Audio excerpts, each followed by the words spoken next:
This will come as heresy to some of you, but I don't just watch anime all the time. I also try to find time to partake in video games, movies, TV shows, and other forms of high art. And as I partake in those things, I often have thoughts about them that aren't quite worth turning into full-blown video essays, but that nonetheless crowd up my brain. Plus, a lot of them are really cool. I want to tell you guys about them, even though they don't really fit my niche. So, while the bulk of my time this week is being spent working on the Fall Ones to Watch video and the Rui vs. Tanjiro animele, I want to take a bit of time to clear out some of those errant ideas by taking a page from Super Eyepatch Wolf's book and dumping them all into one big non-sequitorial video. Before we get into things that are not, strictly speaking, anime, I'd like to briefly talk about something that sorta is. Seis Manos, a brand new original animated Netflix show from the Texas-based studio behind Castlevania, Powerhouse Animation. I'll have more to say about both series and the studio itself soon, but since Seis Manos is so new and many of you may not have heard of it yet, I just want to put it on your radar because this show is badass and it deserves to have more people watching it. Netflix is billing this as an anime, part of their attempt to redefine the term as dark, edgy cartoons for adults, and despite being a fierce proponent of the idea that anime can be made anywhere by anyone, I'm half inclined to disagree with that classification. Which is not to say that I don't think anime fans will like Seis Manos, far from it. If you enjoy dark, gritty, violent anime like Sword of the Stranger, I think that you will absolutely love it. It's just that it really feels more like its own distinctly awesome thing. Many hallmarks of the anime movement are certainly present here. It's a serious, story-driven cartoon with limited cinematically styled animation and relatively realistic character designs, but it draws far more inspiration from Mexican narco cinema and Chinese wuxia films of the 70s and 80s than it does anime.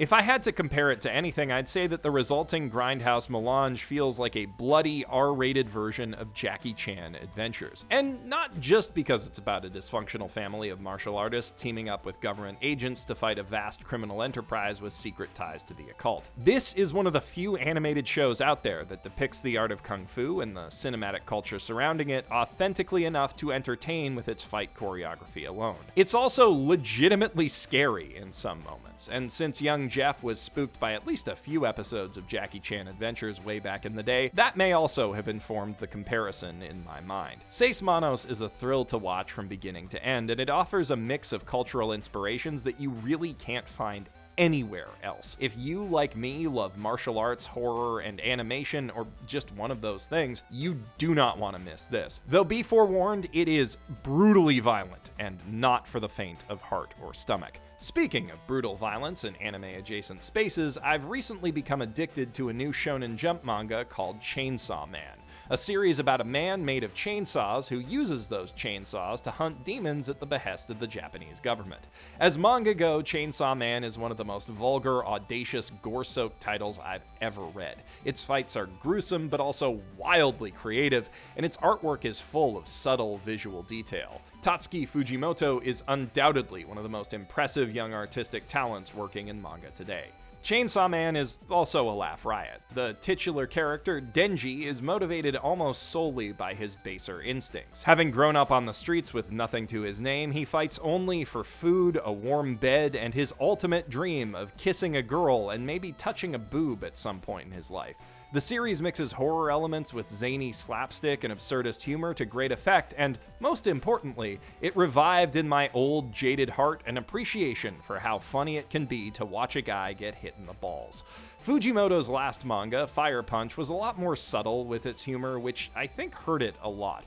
That was a dark, pointed parody of ultra-violent misery porn, but its early chapters are so devoid of obvious irony that it seems like it's playing its use of murder, torture, incest, cannibalism, and rape entirely straight for shock value. It's really only after the characters start dropping film references left and right and we meet the crazed, underwear-clad mutant who middle fingers people to death that its comedic intentions become unquestionably clear, by which point many folks will have already written the series off as exploitative trash. It tickled the darkest part of my funny bone, but I know a lot of people who just couldn't get into it, and I can hardly blame them. Chainsaw Man manages to tap into those same pitch-black comedic sensibilities without ever feeling unpleasant to read, which paradoxically also makes it easier to take the genuinely serious parts of its story seriously.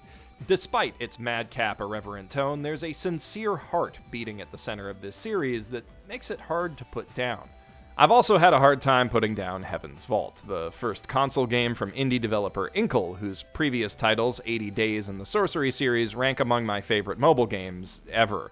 If you're a fan of visual novels, text adventures, or nonlinear narratives in general, then you really have to play literally everything they've made. It's remarkable how many meaningful choices they manage to give to you as a player. They really let you make every one of their stories your own. But even within their remarkable catalog, Heaven's Vault is really something special. It's a sandbox space archaeology game where you and your robot companion explore the thoroughly unique setting of a colonized nebula, sailing between populated moons on free-floating rivers of cosmic water and ice. Your mission is to uncover the lost history of several different fallen empires that previously occupied the nebula, in the hopes of understanding how its current society, the Iox Protectorate, came to be, and what threats it might face in the future. The main way you'll uncover that backstory is by reading about it, but it's not quite that simple. See, along with their history, the entire language shared by those empires has been lost to time. So before you can read any of their records, you'll need to, well, decipher the grammar and vocabulary of an entirely foreign, dead writing system. Though the game does help you by narrowing your guesses down to at most 4 potential definitions for each word. If you're the specific kind of linguistic nerd whose ears perk up when you hear that, you are going to love this game. The ancient pictographic language of Heaven's Vault is based on clear, discernible rules and logic, and reverse engineering those rules as you wind your way through the looping currents of its massive world is satisfying like nothing else I've ever experienced in a game. This puzzle-solving approach to translation is so fun and compelling that I wonder if it couldn't be applied to teaching real languages, but I digress. If you're not a linguistics or history nerd, all of that might sound really intimidating and boring, and it definitely has the potential to be. But if you like adventure games in general, I'd still recommend at least giving this one a look. It has a serene atmosphere, enhanced with a beautiful orchestral score that you can get lost in for hours. The culture of its world is fascinating and unique, and the scope of its nonlinear narrative, which bends to allow you to go basically wherever you want, whenever you want, while still progressing the story at every turn, is beyond impressive. Heaven's Vault is currently out on PC and PS4, and it will be coming to the Switch early next year. Which is great news, because in my opinion, the Switch is like the best console ever made for methodical, story-driven games like this. I've always found it easier to work my way through adventure games, and especially JRPGs, when I can pick them up and put them back down at my leisure like a book, and the Switch is finally allowing me to enjoy that convenience without compromising on graphical fidelity or scope. It's the perfect JRPG machine, in my book. Ironically, the Switch JRPG that I've sunk the most of my time into over the last little while doesn't take advantage of that at all. Grandia HD is a remastered port of the classic PS1 and Saturn game, and a poorly optimized one at that, rife with slowdown and audio issues and graphical reworks that not everyone's going to be happy with. But in spite of its flaws, it has managed to keep me captivated for hours on end. 20 years on, this is still one of the most fast-paced and responsive-feeling turn-based battle systems I've ever had the pleasure of playing. Timing and positioning play key roles in combat, where turn order is determined by a dynamic, sliding scale rather than a fixed initiative list like you see in many other JRPGs. Spells and critical strikes take time to prepare, and both your moves and those of your enemies can be interrupted with attacks, so there's a lot you need to juggle to play optimally. This does lead to a couple of annoyances where bosses can stunlock you, but it's possible to kill most enemies without taking a single hit if you know what you're doing, and battles go by very quickly. The menus are also remarkably snappy and responsive, so as intensive as the battle system is, it feels manageable and fun no matter how long you spend playing with it. But there's more to recommend this game by than just fun combat. Grandia tells an old-school, swashbuckling steampunk adventure story in the veins of Castle in the Sky, which you all know I'm a sucker for. The star of this tale is a bright, precocious young boy named Justin, who dreams of being a great explorer like his grandfather and father before him, but lives in an age where most of the world has already been discovered, and adventurers like him are seen as relics of a bygone age. Justin is absolutely defiant in his optimism, though, determined to prove that the world will always need adventurers, that there's always more to discover. And the game posits that such childlike, naive optimism is exactly what it takes to save the world. The things you see Justin accomplish through sheer stubborn force of will are remarkable. His cheerful, upbeat personality has a way of curing others' pessimism, and in short order, his charisma sucks in a whole party of lovable adventuring companions to aid him in his journey. The people he meets along the way are equally delightful. Every town you visit is full of quirky, memorable NPCs, and while not all of them have names or ongoing stories, it's plain to see that this game was a big inspiration for Falcom's Trails series. Instead of simply talking at you when you press the A button, all of these characters have fun, witty conversations with your whole party involved. This is one of those games where you want to talk to everyone and examine every object you can.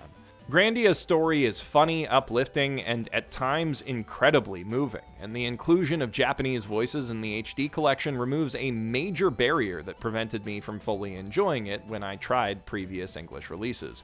Of course, the HD remake does also smooth out the original pixel art, which doesn't look the best, but I still found myself impressed by the sheer number of unique, high-quality sprite animations and clever camera tricks that Grandia uses to emulate the feel of classic shonen anime.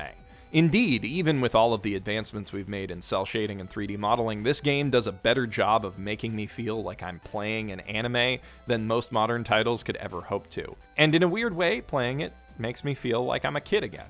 One game that I was hoping would make me feel that way, that didn't quite manage it, was the new remake of The Legend of Zelda: Link's Awakening. Now, don't get me wrong, it's a fine game in its own right, with gorgeous graphics, great music, and a streamlined control scheme that makes for a much smoother gameplay experience overall, but there's something about Link's Awakening that I think just can't be remastered.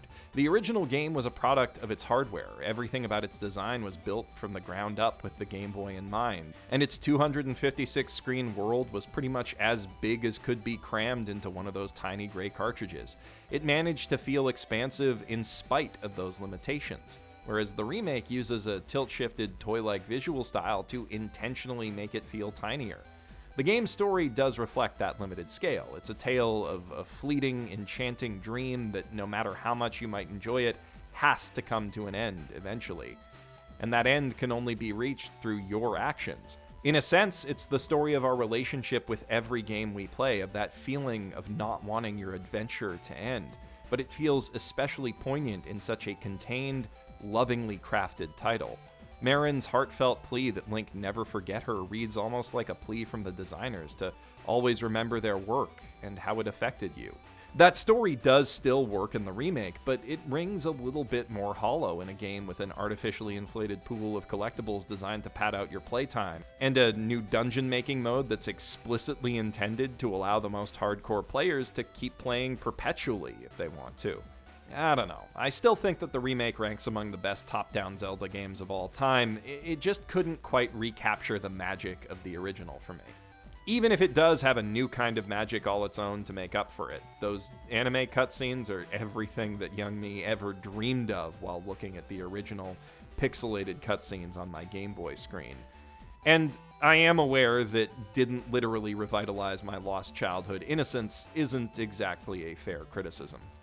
I don't have such nostalgic ties to the Dark Crystal. Despite being a huge fan of Jim Henson's other work, I didn't actually get around to watching the original movie until after I'd seen the new Age of Resistance TV series. So I'm not exactly an authority on this, but I do feel that Age of Resistance captures the spirit of that original movie wonderfully. There's a lot that goes into that. The original film blended the whimsical tone of puppet theater with truly macabre, dark fantasy elements, and it's a heck of a tightrope walk for any writer to try to balance such disparate tones. The Skeksis are basically foppish cartoon villains committing very real, very serious genocide against a race of adorable Keebler elves, and it is beyond impressive that writers Jeff Addis, Will Matthews, and Javier were able to make that work at all, let alone make it line up so seamlessly with the original film. But of course, the main reason that this new show works as well as it does is that the Jim Henson Company committed to making it, all 10 hours of it, using puppets and mostly practical sets the same way they made the original film. And the results really do speak for themselves. Of course, there are limitations to puppetry. You can only ever breathe as much life into a character as the range of motion of the human hand allows, but that's precisely what makes it so magical. It is an imperfect illusion, crafted entirely, literally by human hands, and it creates the impression of a world that you can really visit, characters you can really meet, in a way that CGI and animation, incredible as they can be in their own ways, can never really hope to match. Puppetry is an ideal medium for creating fantasy worlds that feel at once fully believable and wholly alien. Ideal, except of course in terms of budget, production scheduling, and all the other non-art related concerns that artists have to deal with when their art has to be sold. So it's really a miracle that this series was made the way it was, without compromises. And I highly recommend checking out the documentary, also on Netflix, that tells of the incredible journey that brought these characters and their world back to the screen. It's a very good watch in its own right. Looking at everything that went into the Dark Crystal Age of Resistance, it will probably be a while until we get to see this story continue, if we do at all, but it's left me itching to see more serious fantasy stories featuring puppets, so I might finally have to give Gen Urobuchi's Thunderbolt fantasy a proper watch. To the 12 or so people who've been asking forever, you can finally look forward to that. Eventually. My backlog is still huge, and there's always new shows, but yeah, eventually. Now, it might seem like I only watch non-anime things on Netflix, but I also watched Good Omens on Amazon Prime, and I really, really liked that. A lot. But that was at the beginning of summer, and now that I'm getting to writing this part of the script, I don't actually remember much of what I had to say about it. But that's okay, because I mostly just put this in here as an excuse to say that Terry Pratchett is awesome. So is Neil Gaiman, but Terry Pratchett wrote Discworld, and Discworld is maybe my favorite book series of all time. The way that he blends fantasy parody with sharp political satire is absolutely sublime. I haven't had time to reread a Discworld book in quite a while, or I'd be talking about a specific one here instead of using a show as an excuse, but they're basically all good, and you should read them. All of them. There are a lot of them, though, and the reading order's a bit confusing, so if you'd like a suggestion, Guards, Mort, Moving Pictures, and Pyramids are all pretty great places to start. If you enjoyed how the character of Death was written in Good Omens, Mort is basically all about him, so that's a really good one to start with. My personal favorites, just by the by, are Small Gods, Thud, Monstrous Regiment, and Thief of Time, so Discworld fans, leave a comment below letting me know if I still have rights. That's the video, a bit of a messy point to end on, but hey, after 4 years of YouTube, I finally got to say that Discworld is good, so yay that. Let me know in the comments below what Discworld book is your favorite and why, and also what you thought of the other things I talked about and this video format that I stole from Super Eye Patch Wolf, I guess. I've got to get back to watching anime until my eyes fall out, so until next time, I'm Geoff Thew, professional shitbag, signing out from my mother's basement.